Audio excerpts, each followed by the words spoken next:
Segundas de Crônicas, capítulo de número 1, no versículo 1. Vou começar mesmo no versículo 1. Diz assim, eu vou ler em português aqui na minha Bíblia. Salomão, filho de David, se esforçou no seu reino, e o Senhor, seu Deus, era com ele, e o magnificou grandemente.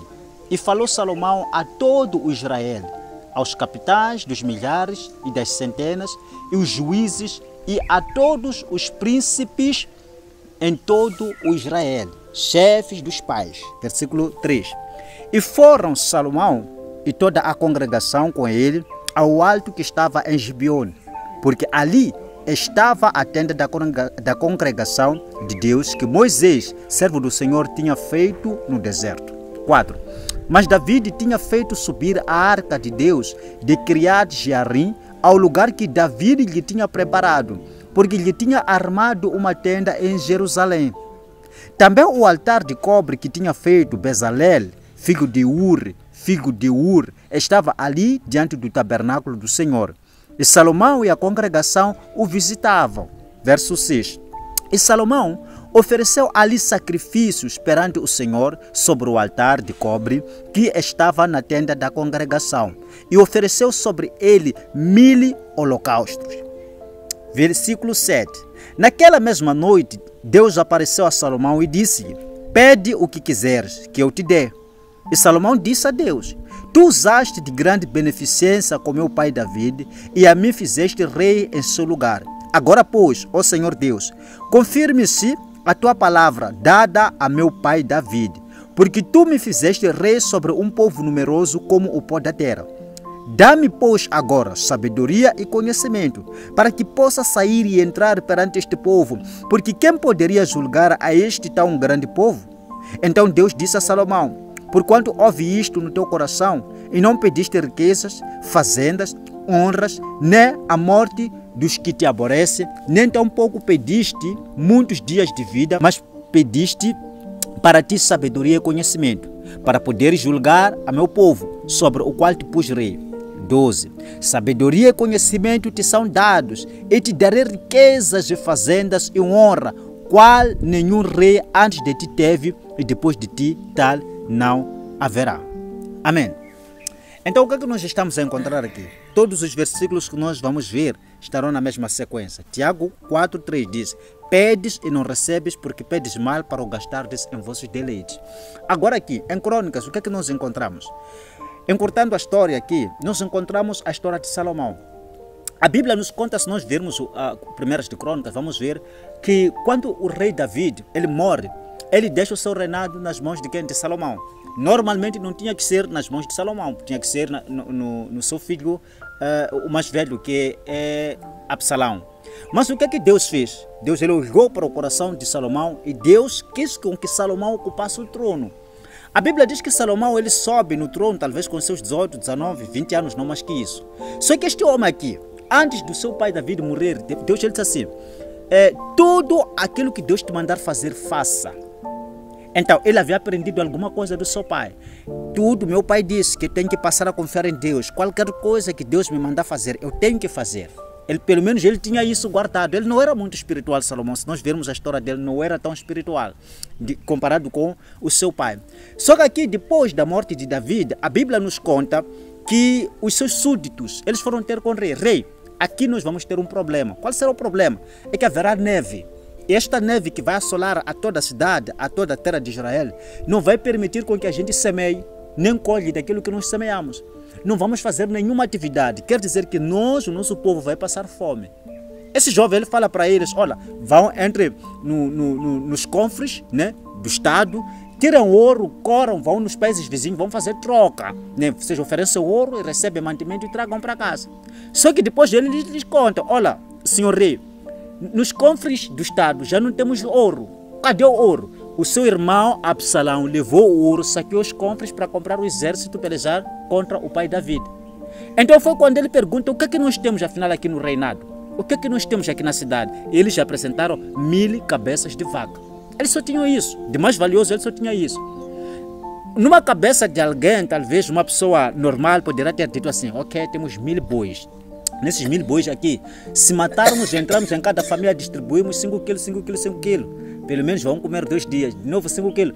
Vamos ter talvez 2 meses a comer. Mas só será 2 meses. Mas o que é 2 meses para tanto tempo? Talvez para 4 meses, 5 meses ou 1 ano. Não será nada. Esse homem aqui, ele pensou, se eu tenho 100 cabeças de vaca, ou eu posso alimentar esse povo aqui durante algumas semanas e depois o povo morrer de fome, ou eu posso levar isto aqui e entregar a Deus e provocar um milagre. Porque meu pai disse que eu tenho que confiar em Deus. Ele levou 1000 cabeças. A Bíblia diz que aí no primeiro versículo, ele diz que ele começa a chamar, chama os chefes de bairro, assim digo eu na nossa vida hoje, chefes de bairro, chefes de bloco, chefes de quarteirão, chama toda a liderança. Eles levam para cima do que? Da montanha. E depois ele chama também 1000 pastores, 1000 sacerdotes. Então, cada pastor tinha que chegar a amontoar lá a sua lenha, fazer um altar, e tem lá uma cabeça, e tem lá uma faca. Então, ao mesmo tempo, todos eles decolaram, aquelas cabeças mataram e queimaram.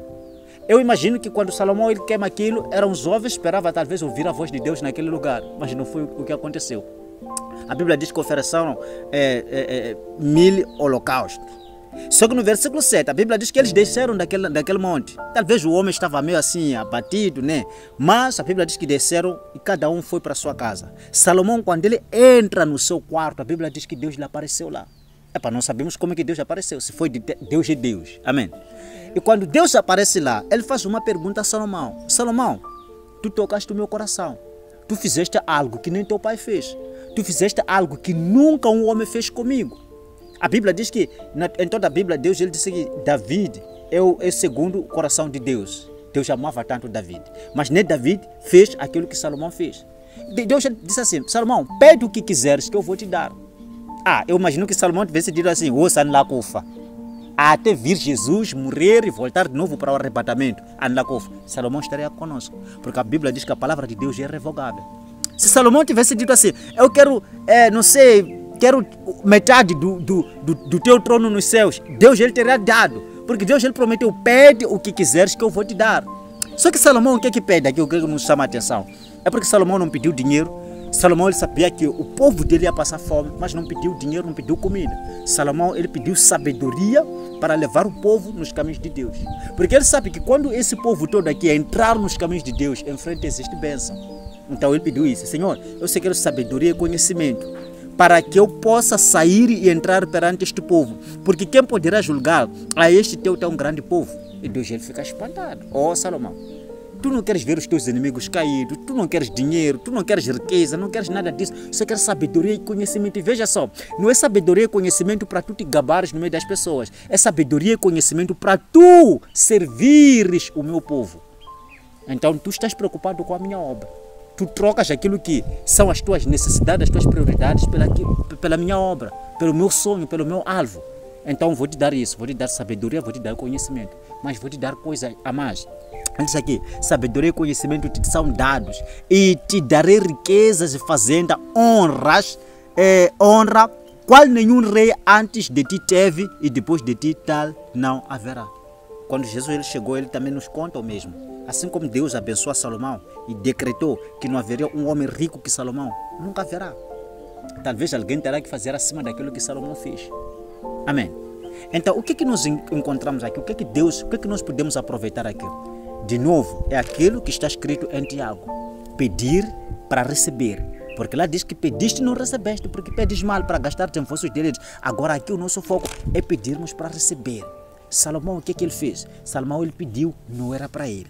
Ele pediu para servir a Deus. Então agora nós pedimos para servir a Deus. Senhor, eu quero, mas eu não quero para mim. Eu quero porque eu quero usar no teu reino. Eu quero ganhar almas para ti. Por essa razão que eu disse naquele dia, foi no domingo passado, que nós vamos mudar o curso da história. Agora, nós vinhamos orando por nós, Senhor, abençoa a nossa saúde, Senhor, abençoa, faz isto na minha casa. Agora já nós não fazemos isso. Nós já fazemos diferente. É tantas orações que nós fazemos e acredito que Deus ele sabe e está ciente daquilo que acontece na nossa vida. Mas agora já nós não vamos fazer isso. Nós entregamos a nossa vida ao Senhor. Senhor, eu te entrego a minha vida, te entrego a minha saúde, te entrego a minha família, te entrego todas as preocupações que eu tenho. Porque a Bíblia diz em Filipenses 4, no verso de número 6, não estejas inquieto por coisa alguma, antes as vossas petições sejam em tudo conhecidas diante de Deus pela oração e súplica e ação de graça. Então, Senhor, eu trago a minha vida, trago a minha saúde, trago a minha família, trago toda a minha vida no geral. O Senhor sabe daquilo que eu estou a passar, o Senhor tem todo o historial da minha vida, mas eu coloco isto nas tuas mãos, porque tu disseste para eu não me preocupar com aquilo que acontece, mas que cada preocupação que surge na minha vida eu tenho que trazer diante de ti. Então, Senhor, eu trago as minhas preocupações diante da tua presença. Só que, Pai, eu descobri que o teu maior sonho é ganhar almas para Jesus. Eu quero ganhar almas para ti. Pai, eu quero ganhar almas para ti. E como eu não posso levantar, eu agora quero ganhar almas sentado, intercedendo pelas pessoas. Eu quero que as pessoas sejam libertas, Senhor. A Bíblia diz que a oração do justo tem poder em seus efeitos. Às vezes nós oramos, às vezes pensamos assim, será que fique legal hoje? Será que Deus vai responder? Nós não sabemos o escândalo que nós fazemos no mundo do Espírito. Às vezes simplesmente, Senhor, eu trago as pessoas que estão no hospital, debaixo, Senhor, diante do teu trono, e eu oro em língua a favor dessas pessoas.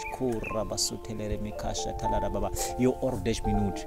E eu nem sei se realmente amanhã alguém vai receber alta no hospital. Mas, na verdade, eu fiz um grande estrago no mundo do Espírito.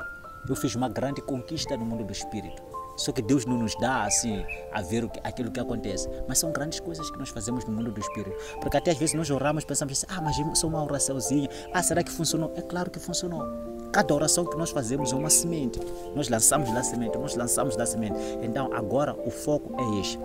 Nós oramos, pedimos coisas não para nós, mas já pedimos para Deus. Senhor, nós começamos a te servir.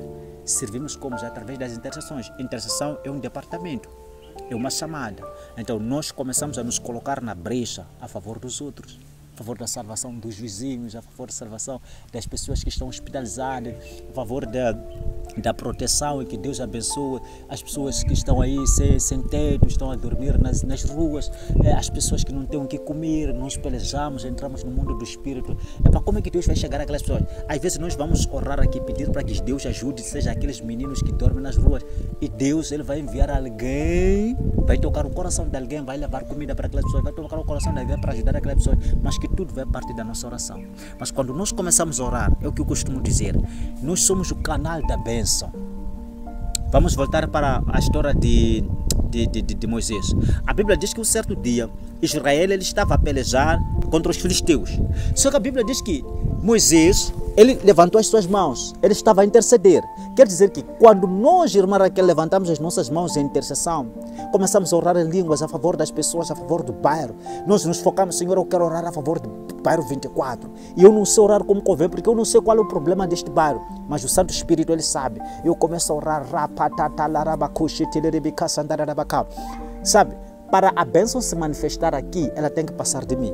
Quer dizer, a graça de Deus, para ti casa em qual coluna que fica te atingir, tem que passar de mim. Eu tenho que ser abençoado.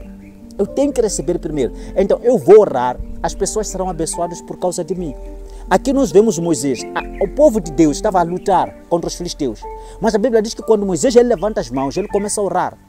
O povo de Deus ele estava a vencer. Só que como Moisés era um homem, as mãos levantadas ficam cansadas. Quando ele abaixa as mãos, o povo de Deus começa a fazer o quê? A perder a batalha.